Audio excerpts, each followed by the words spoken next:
So for the holiday season of 2025, McDonald's has something out called McShaken Fries, which has a special little seasoning packet to shake on your fries that gives your fries a dill pickle sort of taste. It sounds interesting, but what if you could make that in your own kitchen with real ingredients and no mystery chemicals? Stick around. In today's video, I'm sharing a recent experiment in my own kitchen where I did just that. So a few days ago, my husband mentioned seeing an ad for McDonald's, and he thought it was a Happy Meal. I think it's just an adult meal.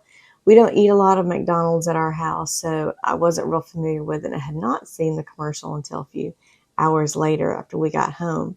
But he was a little intrigued about this whole French fries situation where you have a seasoning packet and you shake it over the fries and you shake it up in a bag. So we just thought, we like dill pickles, or we like anything with vinegar.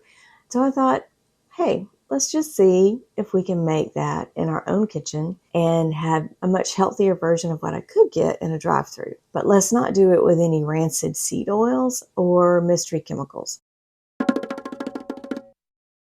The first thing I did was start searching on YouTube or on the interwebs, looking for any kind of copycat recipe for dill pickle fries, and could not find any. I found a couple of interesting approaches to making something that might be dill pickle, but anyway, I thought, well, what I need to do is create a seasoning to go over the top of the fries.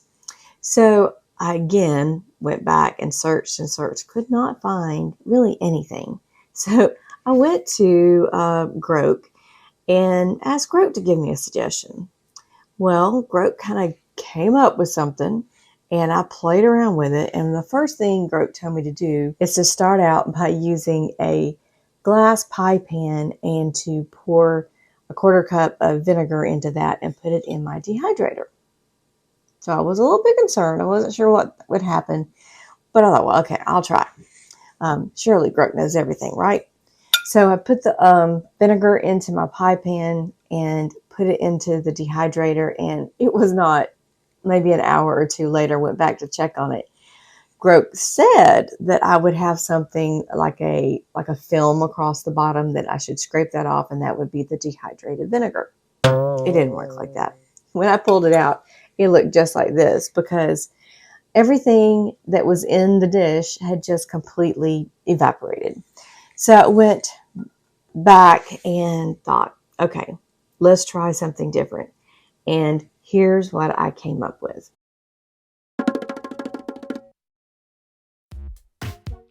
So this time I started out with a quarter cup of salt. This is pink Himalayan, but you could use other. I added a teaspoon of garlic and a teaspoon of onion powder, then a teaspoon of dill. Then I'm going to come back and add another teaspoon of turmeric, which, hey, why not? It's great for your gut health and it adds a little bit more color. Then I'm going to come back and add 1 tablespoon at a time of white vinegar. You really just need to use this in conjunction with your salt just to see how much you actually need. You might need a little more than I used here, but what you want to do is to mix this together, and you want it to look like the consistency of wet sand. Think about if you're building a sandcastle and you want to be able to form it, but you don't want it to be soupy. So we definitely don't want soupy salt. Then just make sure that's all incorporated. This doesn't have to be super fine or mixed really well. You just want everything to be nice and wet. Then I'm going to spread that onto a piece of parchment paper and put that in the basket of my air fryer. This is what I'm using to dehydrate my salt in, but you can use a dehydrator. You could also use your oven on a low setting. So I'm setting my air fryer at dehydrate, which automatically puts it at 135 degrees and sets it for 8 hours.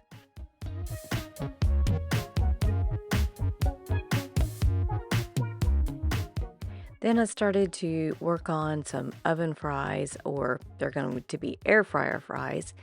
And I am using 4 small-ish potatoes and slicing the way we like them. Of course, you can obviously slice them any way you want if you like more of a steak fry, but we like small and kind of crispy.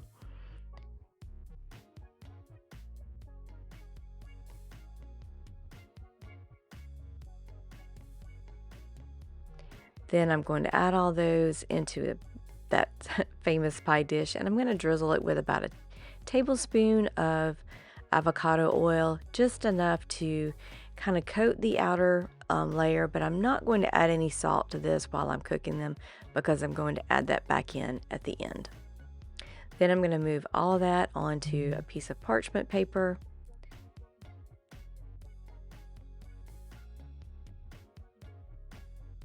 And obviously I'm using the same basket that I was dehydrating in earlier, but at this point I've already taken my dehydrated salt out.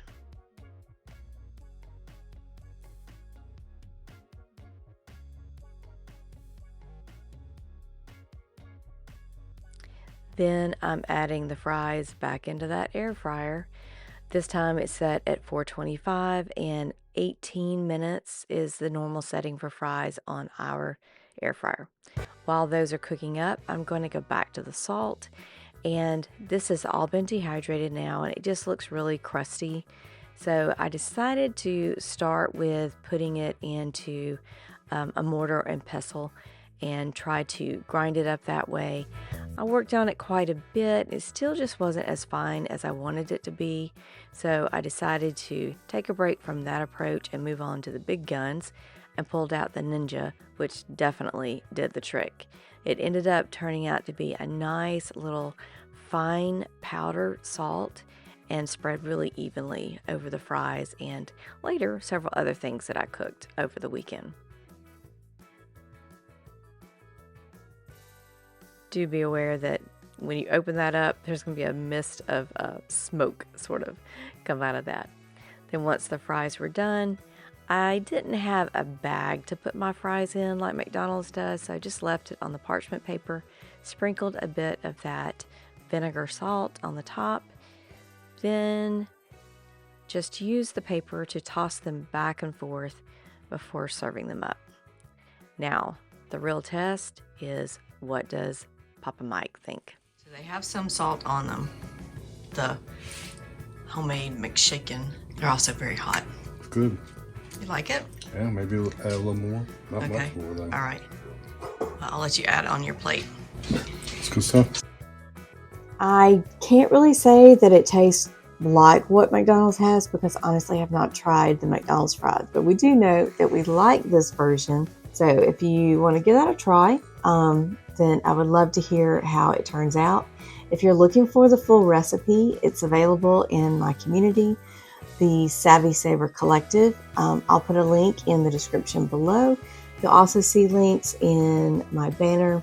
Inside the community, you'll have access to all the recipes that I have, as well as the links to the videos showing how to prepare those foods. We would love to have you in that community where we are sharing recipes, we are sharing approaches to food, and sharing healthy ways to enjoy not only the holidays, but every day with good food for our families on a budget. That's it for today's video. Until the next one, you have a blessed day, and check out this recipe here that YouTube thinks that you might find helpful as well.